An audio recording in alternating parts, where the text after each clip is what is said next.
agora. Bom dia, então.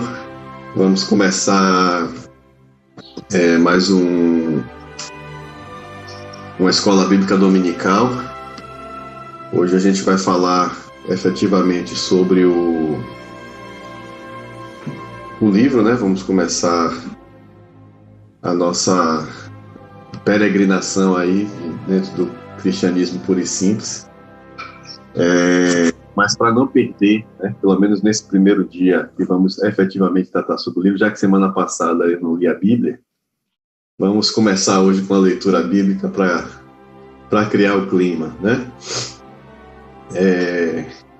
Como a gente vai falar sobre lei e sobre lei moral, eu vou convidar os irmãos para acompanhar comigo o texto de Êxodo.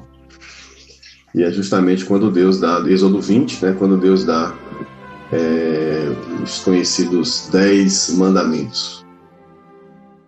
A partir do versículo 1, diz o seguinte: que Deus falou todas essas palavras. Essa é a nova versão internacional. Eu sou o Senhor, teu Deus, que te tirou do Egito, da terra da escravidão. Não terás outros deuses diante de mim. Não farás para ti nenhum ídolo, nenhuma imagem de qualquer coisa no céu, na terra ou nas águas debaixo da terra. Não te prostrarás diante deles, nem lhes... Peraí. Eu acho que eu esqueci de um detalhe, né? De compartilhar minha tela. Eu sei que vocês estavam acompanhando aí, mas vamos compartilhar a tela aqui. Estão me vendo?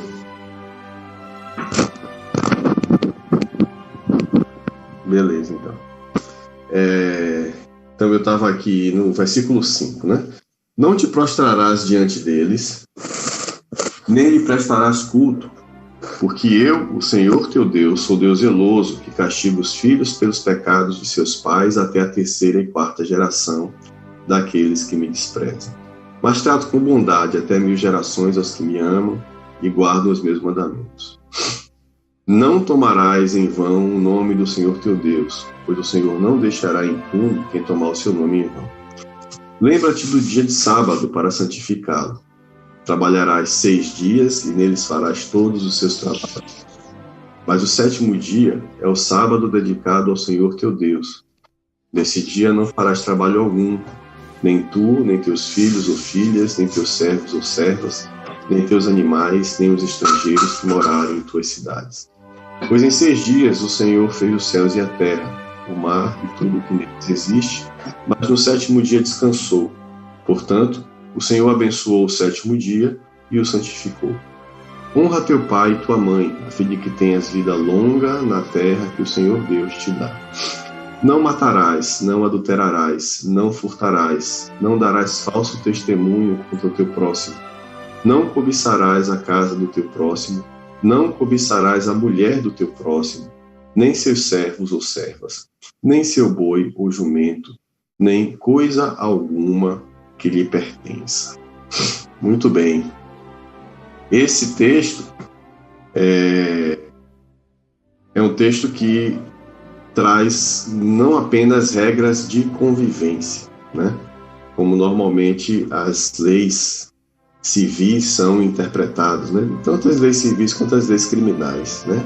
As leis criminais vão imputar pena a delitos, né? As leis civis vão normatizar mais especificamente a estrutura da sociedade e as regras de convivência, né? O que é lícito e o que não é lícito fazer como cidadão, né? O que a gente vai tratar hoje é justamente a ideia que nos traz de que existe dentro de cada ser humano uma lei como essa, né? Uma lei que vai para além das regras civis de convivência, que é uma lei moral, né? Não é só não pode estacionar em vaga de deficiente, não é só não pode beber antes de dirigir, mas é algo que está para além disso, né? É algo que os antigos, como Lewis fala, os antigos acreditavam que era óbvio para todo ser humano e foi chamado de lei natural, né? Então, nos 10 mandamentos, a gente tem alguns princípios básicos, né? Por exemplo, o respeito e a fidelidade à divindade, né? A gente normalmente pensa nos 10 mandamentos como o primeiro código civil, né? O primeiro código de leis, mas, né, na Mesopotâmia, né, já existiam leis desse tipo. Em todas as civilizações, né? Todos os estados já mais ou menos civilizados, já existiam regras que deveriam ser cumpridas, né? Coisas que eram, por assim dizer, naturais. As pessoas acreditavam que, por exemplo,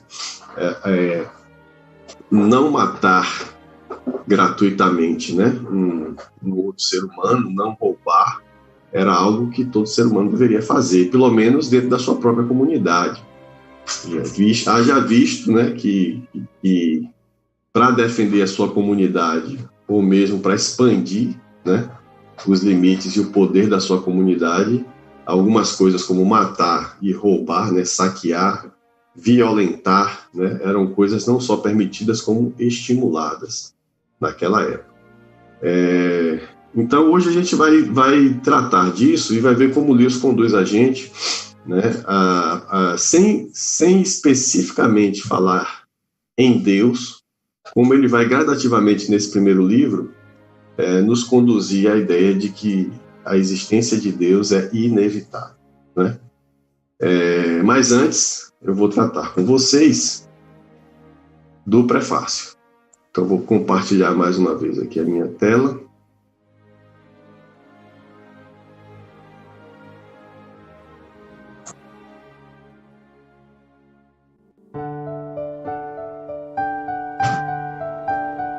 E a gente vai para o prefácio, né? Eu não sei quem tem o hábito de ler o prefácio, ler a introdução. Tem gente que tem pressa. É um pouco hiperativo, parte logo para os finalmente. Eu normalmente leio o prefácio, né? Pedro já falou que eu sou viciado em manual de instrução.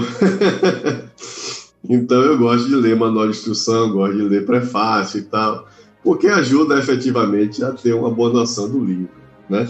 Eu estava lendo um livro sobre leitura dinâmica, e uma das recomendações que se tem é essa, né? Leia o resumo, né? Leia a introdução, leia o prefácio para você depois poder seguir mais rápido. Às vezes você não entende muito o que aconteceu lá no meio do caminho, você tem que voltar.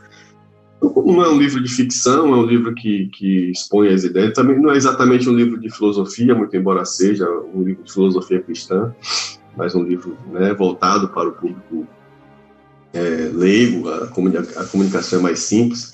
São textos, se vocês procurarem na internet, né, tem o pessoal que faz a leitura mesmo do livro, são textos que, em média, você vai demorar 10 minutos, que era o tempo que durava o programa de rádio, né, que ele fazia, que deu origem a esse livro. Então, de qualquer sorte, é um livro de filosofia cristã, né? E aí é importante você ler o manual de instruções, portanto, o prefácio, né? Porque o prefácio vai indicar a gente como se conduzir nesse processo. Então, o prefácio ele traz 3 pontos importantes, né? Antes de começar, só mais um comentário, algumas decisões pedagógicas que foram tomadas em relação a esse processo, né? Eu não achei conveniente a gente fazer a leitura do livro especificamente, embora seja uma ideia interessante, mas talvez fosse melhor se a gente estivesse num grupo mais fechado, né, com todo mundo participando online para a gente ir lendo e discutindo. Se fosse numa turma presencial, provavelmente a gente faria isso, porque vale a pena ler mesmo o livro e a partir daí discutir.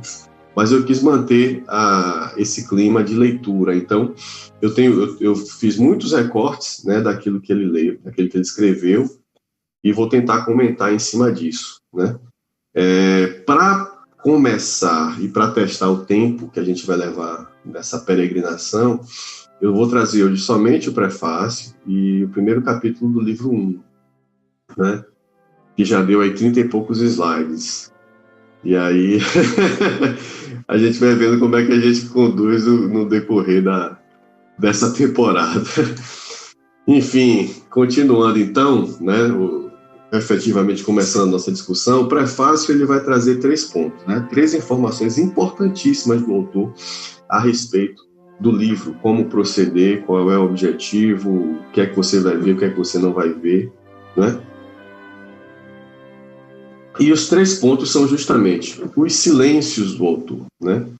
O autor ele vai se calar diante de algumas situações e ele vai explicar muito bem por quê, né?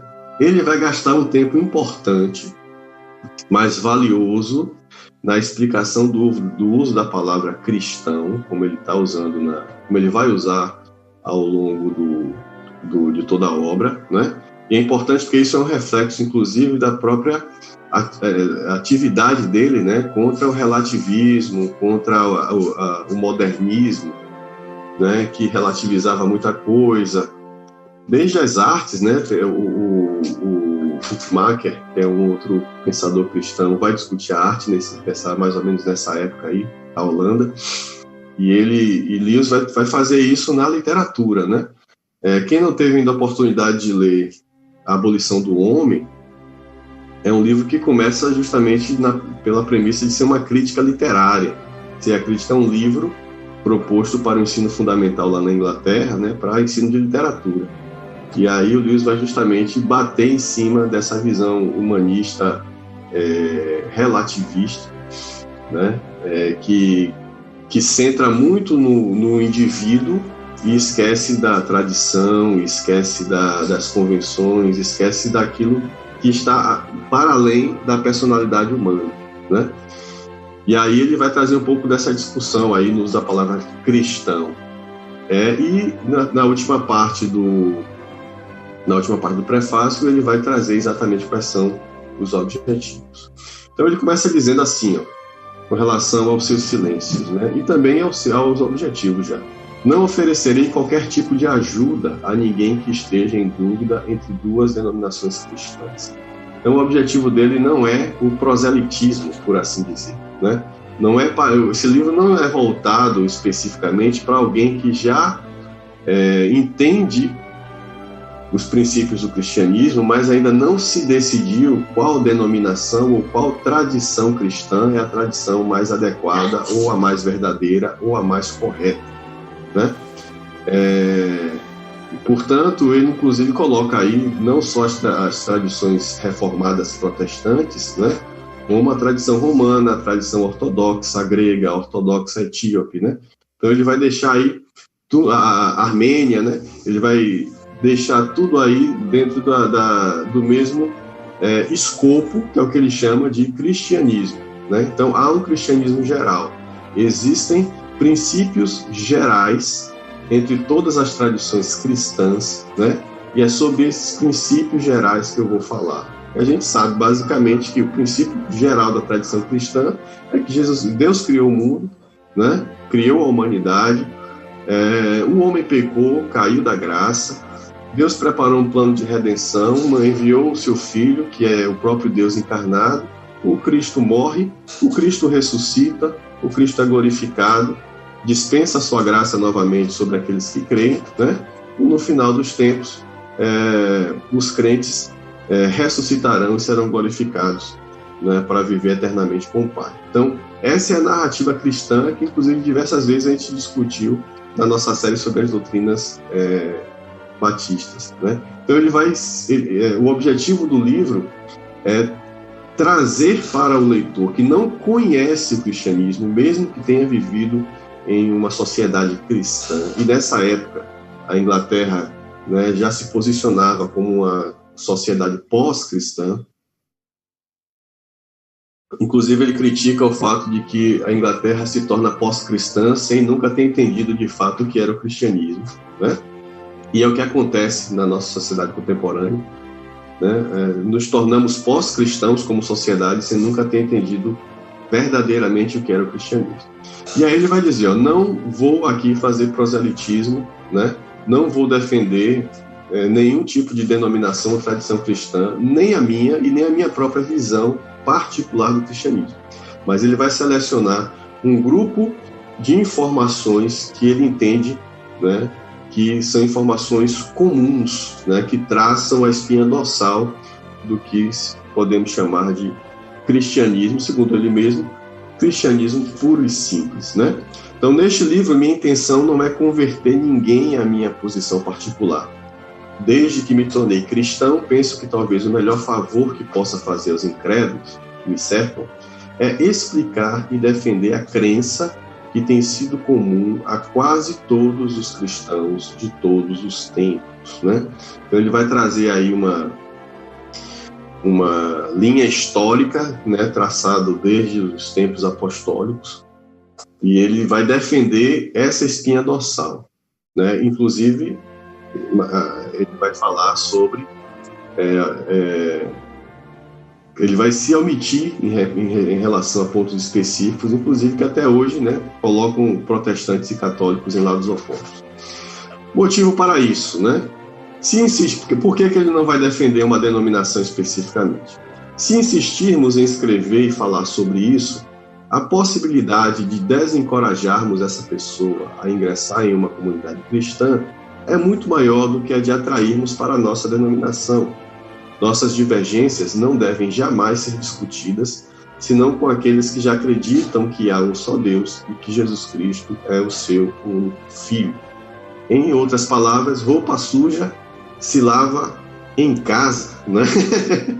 Então, as nossas divergências devem ser discutidas com quem já pode ser considerado cristão, né? E muitas vezes a gente coloca o carro na frente dos bois, né? Eu mesmo já participei, já vivenciei, confesso que muitas vezes envergonhado, esse tipo de situação, né?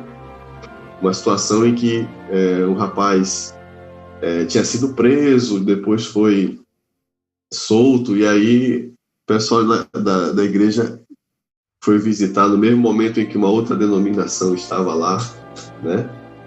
Uma denominação, inclusive, neopentecostal, e em um dado momento, né, a situação acabou virando uma disputa, né, de quem ia ganhar a alma do rapaz, né? Por que era importante ir para a minha, por que era importante para a sua, e obviamente que o rapaz não foi para lugar nenhum, né? Infelizmente, inclusive, ele voltou para a vida do crime e acabou sendo morto numa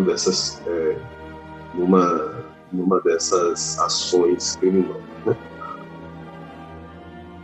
Então, Lewis ele coloca o amor ao pecador, né, à frente do seu patriotismo. Ele vai falar sobre patriotismo muitas vezes, e às vezes o patriotismo ele sempre vem em relação ao Estado, né, mas a gente elege algumas coisas, né, e devota a essas coisas esse amor patriótico, né?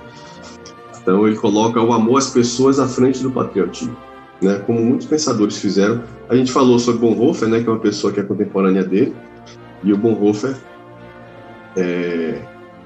como alemão, se posicionou contra o Estado nazista, né, colocando o amor aos seres humanos à frente, né, o amor ao pecador à frente do seu patriotismo. Então, muitas vezes a gente coloca o patriotismo à frente do amor ao pecador. A gente defende mais a nossa denominação, o nosso ponto de vista, do que efetivamente estar preocupado em fazer aquela pessoa entender o que é o cristianismo de fato. Se mesmo que ela não se converta, mas que ela entenda o que é o cristianismo, isso já é um impulso positivo que se pode dar para a mensagem da pregação. O que a gente vive nos nossos dias é justamente pessoas que não sabem o que é o cristianismo, inclusive pessoas que se dizem cristãs, né?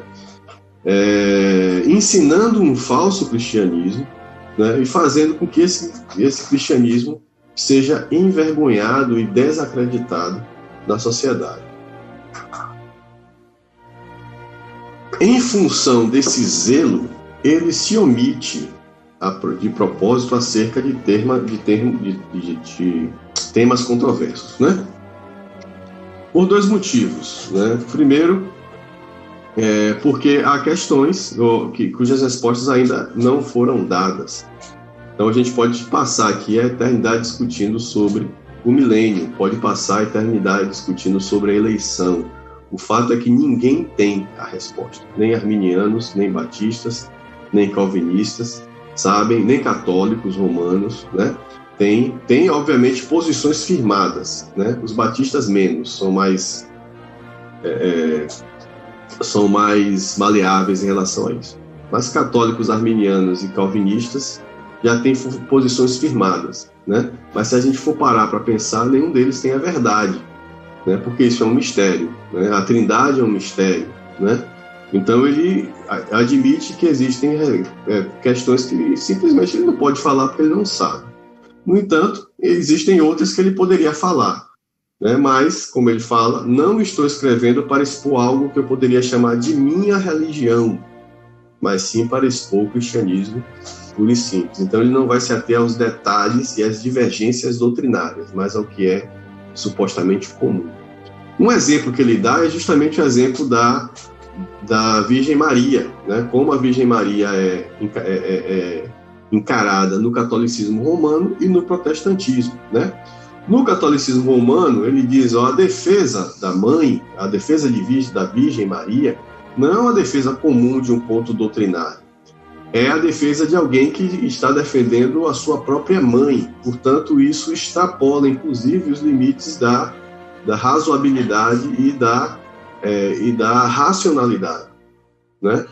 Você não quer saber se sua mãe está certa ou está errada. Se você percebe que sua mãe está sendo maltratada ou agredida, né, você vai partir para a briga imediatamente, sem pensar duas vezes, né? Você não vai explicar por que ela não deve ser tratada mal ou por que ela não deve ser agredida. Você simplesmente vai tomar as dores e vai partir para cima. É assim que normalmente, né, os seres humanos reagem, né? Por outro lado, você tem também do lado do protestantismo, principalmente aqueles mais os mais distantes do catolicismo, ele vai chamar de protestantismo radical, né? O anglicanismo ele é mais próximo até do catolicismo do que dos reformados, né?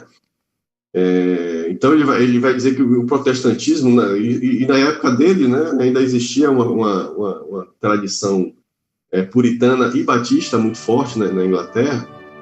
Ele vai dizer que discutir a centralidade de Maria, né, no culto é como discutir se os cristãos são poli ou monoteístas, né? Então aí é a defesa, né, de um princípio bíblico que para os protestantes é extremamente importante. Deus, apesar de ser trino, é um só, e portanto Maria não tem lugar nisso. Então defender, né, esse ponto em relação aos protestantes é defender um princípio básico do cristianismo, que é o monoteísmo, ou da tradição judaico-cristã de fato, né? Então, se ele fosse entrar nesse detalhe, basicamente o livro ia perder completamente o seu sentido. Ele ia se dedicar a defender um ponto, né, que é um ponto que envolve muito sentimento, muita subjetividade, e que ele não iria simplesmente convencer ninguém da sua posição, né, porque vai para além daquilo que é simplesmente refutável ou racional. Para além disso, né, ele vai dizer também que uma coisa que os cristãos discordam é acerca da importância de suas discordâncias, né? Então, para a gente, por exemplo, a eleição não é tão importante assim. Para calvinistas e arminianos, é fundamental, né? Então, uma coisa que a gente vai dizer a gente está discutindo a eleição, mas isso realmente é importante? O calvinista vai dizer, como não? Né? Como não é importante? Uma das coisas mais importantes, né, na teologia cristã. Mostra a soberania de Deus, mostra que Deus controla o universo, sustenta o universo pela força da sua vontade, da sua palavra, do seu poder. Então, provavelmente ele ia eleger pontos que para alguns cristãos são extremamente importantes, e esses pontos para outras tradições simplesmente não teriam importância nenhuma. E por fim, o risco maior que ocorria era, sem dúvida, de apresentar como cristianismo comum qualquer coisa que fosse peculiar à igreja anglicana, ou, o que seria pior, a mim mesmo, né? Então, muitas vezes a gente cai nesse erro, né, de apresentar pontos específicos da minha visão sobre o cristianismo e pontos específicos da minha tradição cristã como se fosse algo do cristianismo comum. Às vezes a gente enfatiza coisas que não fazem parte daquele tronco comum que eu acabei de citar aqui, que é a narrativa da humanidade pelo ponto de vista de Deus, né? Criação, queda, redenção e glorificação, né? Óbvio que existem pontos detalhes aí que são extremamente importantes, né?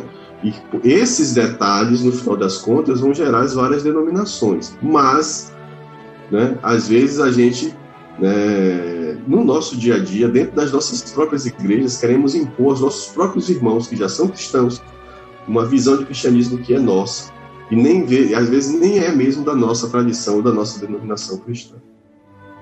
Outro silêncio do que ele vai tratar.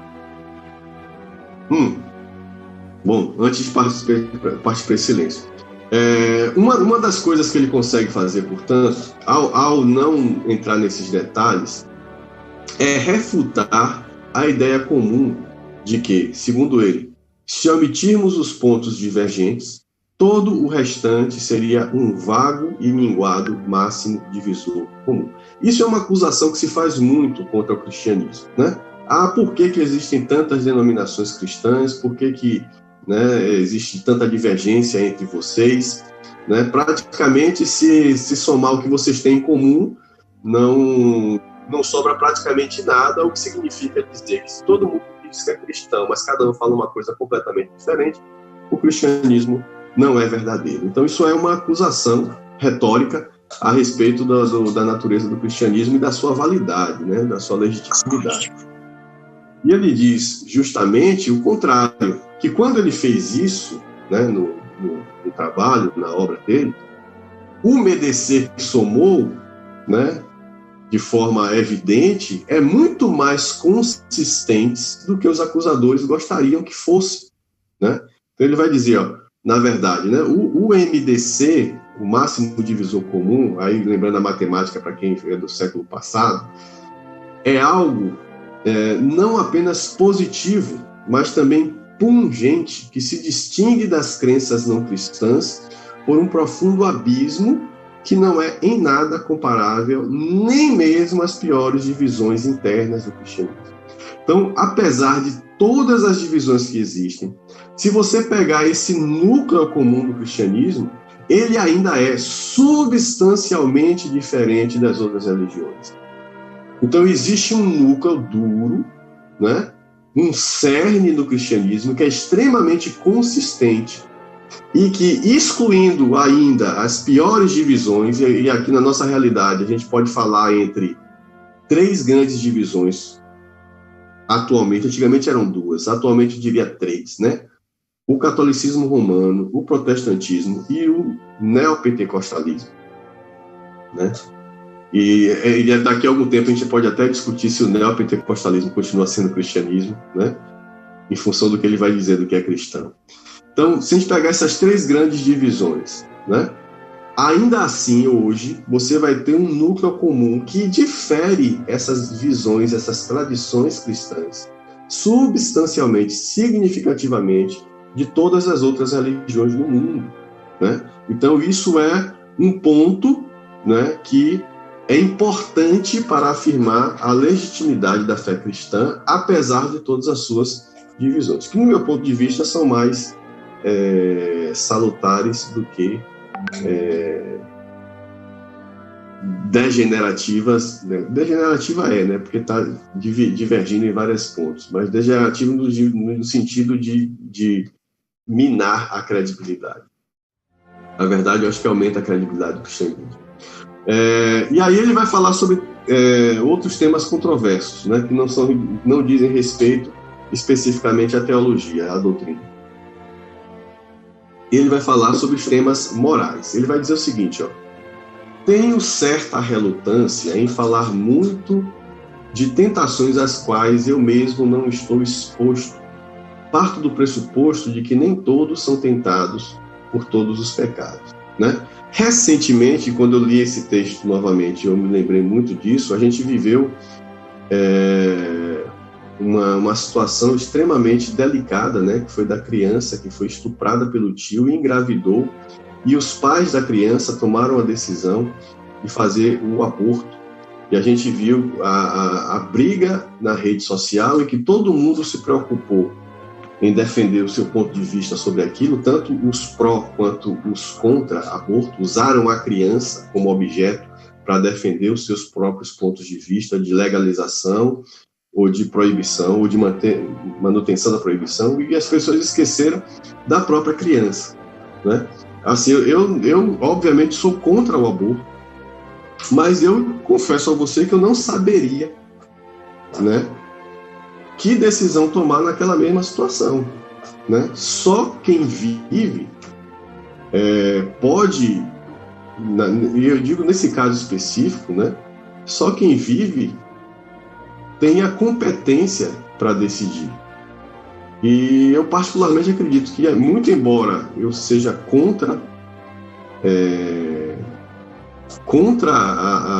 a interrupção da gravidez, né, porque para mim já é um ser humano, né, e a gente discutiu isso inclusive na natureza da alma, né, quando a gente estava falando sobre os batistas.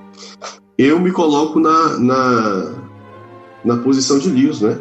Não sou eu que estava grávido com 10 anos, né? Isso não seria possível, inclusive, na minha situação. E não era eu o pai da criança, né?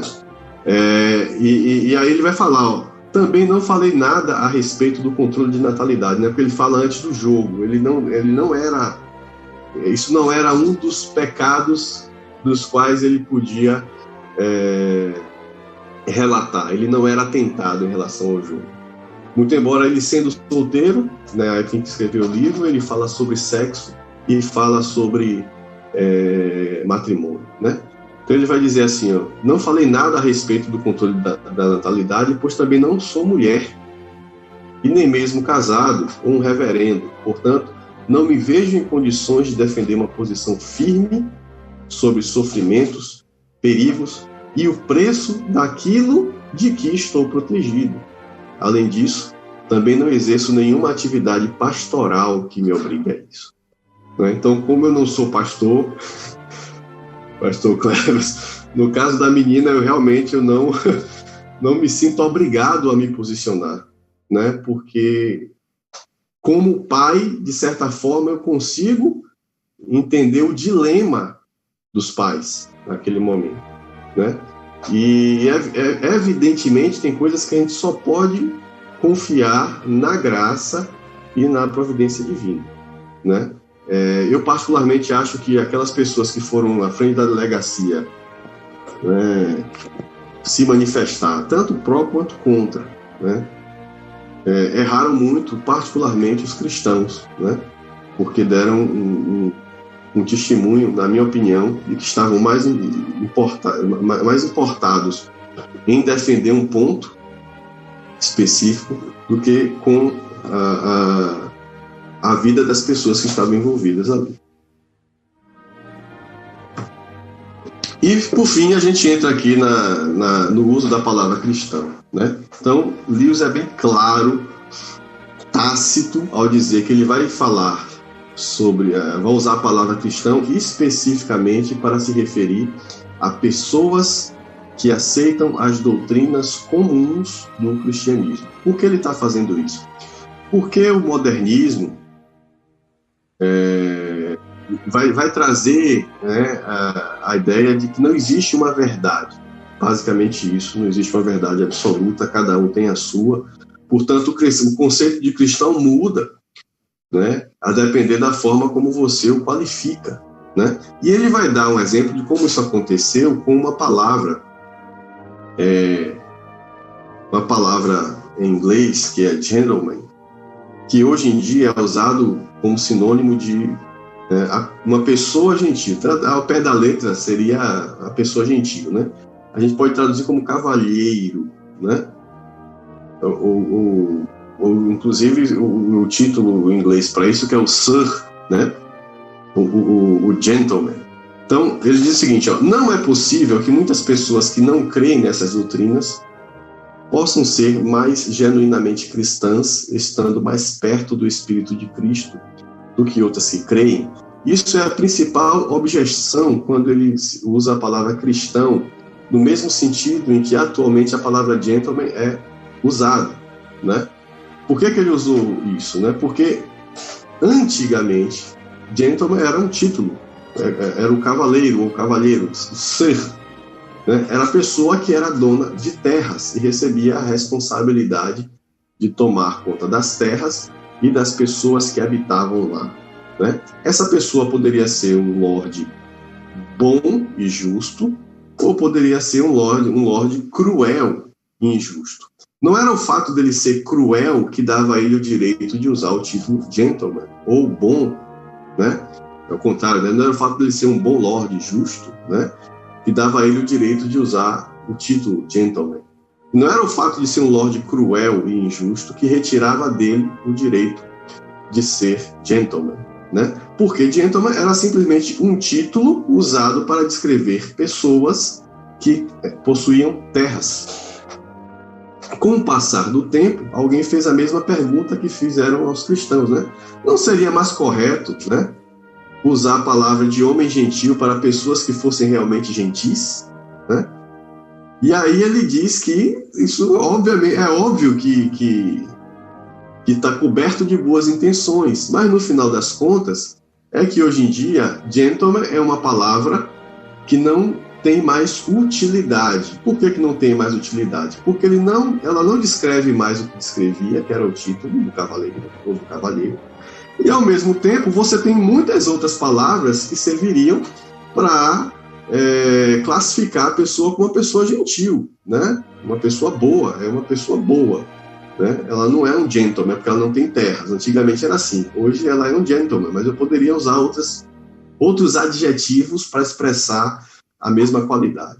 Então, ele vai dizer, hoje em dia ninguém vai mais usar a palavra gentleman no seu sentido original, se não precisar explicar. Em outras palavras, a palavra gentleman perdeu completamente a sua utilidade. E aí ele vai falar a mesma coisa em relação ao cristão. Ah, mas será que o Espírito de Cristo não está mais próximo, por exemplo, dos espíritas que fazem tantas ações de boa ação do que dos neopentecostais que vão para a televisão só porque as pessoas pedem dinheiro delas em troca de milagres? Sim, pode ser que sim, mas isso existem outras palavras, né, que podem ser utilizadas para dizer que a pessoa é boa, honesta, e que a pessoa está sendo desonesta, a pessoa faz caridade, a pessoa não faz caridade, a pessoa age de forma desinteressada e a pessoa age de forma interessada. Existem outros adjetivos para isso. E com o passar do tempo, assim como aconteceu com o gentleman, quem realmente é gentil, né, depende de como eu encaro essas pessoas, de como eu enxergo e como eu interpreto as suas ações. Então ele pode ser gentil para mim, mas não ser gentil para você. Pode ser um bom cristão na minha visão, mas pode não ser um bom cristão na sua.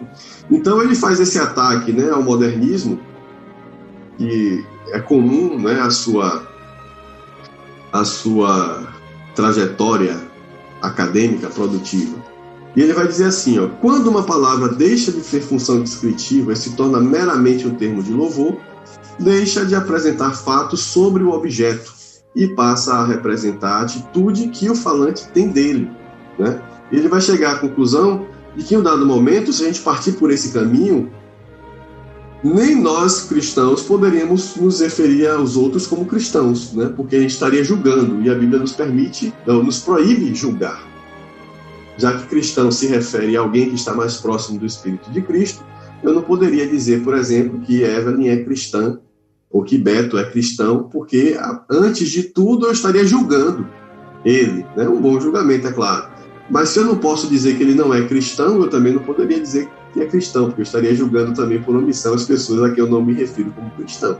Então a palavra cristão deixa de ter utilidade, né? Dessa forma, assim como aconteceria com a palavra cristão, né? A palavra gentleman tornou-se absolutamente inútil, né? Se permitir que as pessoas comecem a espiritualizar e refinar, ou como elas poderiam alegar, aprofundar o sentido da palavra cristão, ela também será em breve uma palavra sem utilidade, como muitas palavras no nosso cotidiano e na nossa contemporaneidade já foram, né, já caíram no ostracismo por terem se tornado completamente inútil, graças, né, a esse exercício que a nossa sociedade pós-moderna tem de aprofundar o sentido das palavras, né? Para além daquilo que as palavras efetivamente significam ou representam, né? Eu já falei uma vez, inclusive, que a palavra significa aquilo que as pessoas entendem, né? Quando você usa a palavra, o que é que as pessoas entendem daquilo, né? Quando a gente tenta aprofundar muito, a palavra acaba perdendo completamente a sua utilidade. Ele vai dizer que não se trata de uma questão moral nem teológica, né? Simplesmente na Antioquia, relatada em Atos 11, 26, a palavra cristão foi usada para designar os discípulos de Cristo, né? Aqueles que recebiam o ensinamento apostólico. Portanto, não se trata de uma questão moral ou teológica, mas sim de empregar as palavras de tal forma que todos possamos entender o que elas significam. Quando o indivíduo que aceita a doutrina cristã não vive de acordo com ela, é muito mais esclarecedor dizer que ele é um mau cristão do que dizer que ele não é um cristão, né? E, por fim, o objetivo do livro não é substituir nenhum credo, muito menos a Bíblia. Então, não deixe de ler a sua Bíblia, porque você já leu e comprou, né, o cristianismo puro e simples. Ele não vai substituir os seus credos, né, mesmo porque ele não trata de tópicos doutrinários, né? Muito pelo contrário, ele se propõe a ser apenas um saguão de entrada, a partir do qual várias portas se abrem para diversos cômodos, em que cada cômodo é uma tradição cristã. E ele vai dizer bem claramente, o saguão é uma sala de espera, um lugar a partir do qual se pode experimentar as várias portas, não um local para se morar. Parece que ele está escrevendo para os dias de hoje, né? Já que a gente tem um movimento aí forte de desigrejados. Entenda, desigrejado não é aquela pessoa, não é necessariamente aquela pessoa que não frequenta uma comunidade de fé, porque ainda não encontrou alguma. Nesse sentido, eu fui desigrejado nessa cidade por muito tempo, né?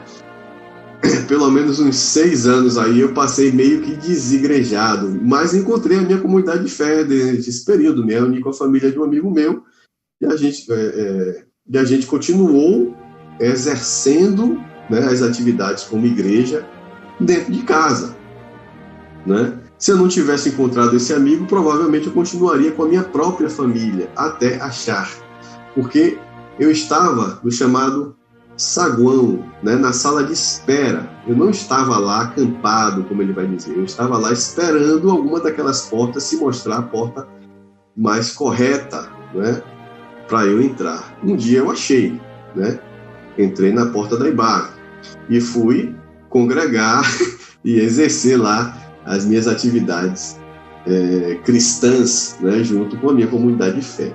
O que a gente chama de desigrejado é um grupo que efetivamente acha que pode ser cristão sozinho, né? Você pode até não professar uma denominação específica. Você fundou a sua própria igreja, que é independente. Ótimo, as igrejas antes eram independentes. As igrejas batistas, na maioria, ainda são independentes, muito embora carreguem o nome batista. Mas o fato é que não é possível você ficar o tempo todo no saguão, né? Sem tomar posição, sem se comprometer. Eu acho que essa é a questão mais importante aqui. Sem se comprometer, né? A vida adulta é feita de assumir compromissos, né? Então, em um dado momento, você precisa se comprometer com alguém, com algum grupo, porque o cristianismo é vivido na comunidade e não sozinho, né?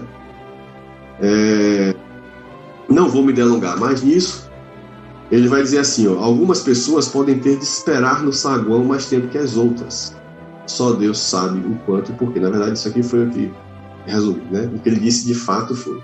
Mas você terá de encarar isso como uma espera e não como um acampamento. E terá de perseverar na oração para que Deus o ilumine. Mesmo estando ainda no saguão, terá de começar a obedecer às regras comuns a toda a casa. Então, se você se diz cristão, significa dizer que mesmo que você ainda esteja no vestíbulo, no saguão, você já tem, como cristão, que obedecer às regras comuns, que é aquilo que ele está mostrando aqui. Qual é o núcleo duro do cristianismo? Você já tem que aceitar isso, né? Tem que crer nisso e tem que começar a obedecer essas regras, né? Acima de tudo, deve estar se perguntando qual é a porta verdadeira o tempo todo, né? Com quem de fato devo me comprometer? Com que visão eu devo me comprometer?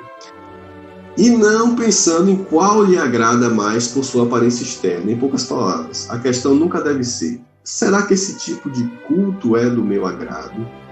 Mas sim, será que essas doutrinas são verdadeiras? Há santidade aqui? Será que minha consciência está me movendo nessa direção? Será que a minha relutância em bater nessa porta é por causa do meu orgulho, né? Porque o meu orgulho está sendo confrontado, o meu pecado está sendo confrontado, ou por questões de gosto pessoal, ou pelo fato de eu não ter empatia com o vigilante, né? Com quem guarda a porta, com o ministro, com o pastor, o sacerdote, o padre, seja lá quem for, né? Então são questões que toda pessoa que já se diz cristão, mesmo que ainda não tenha tomado uma decisão em relação a qual tradição que seguir, ou com qual conjunto de doutrina se comprometer, essa pessoa tem que se perguntar isso e tem que tomar a decisão baseada nisso, né? Por fim,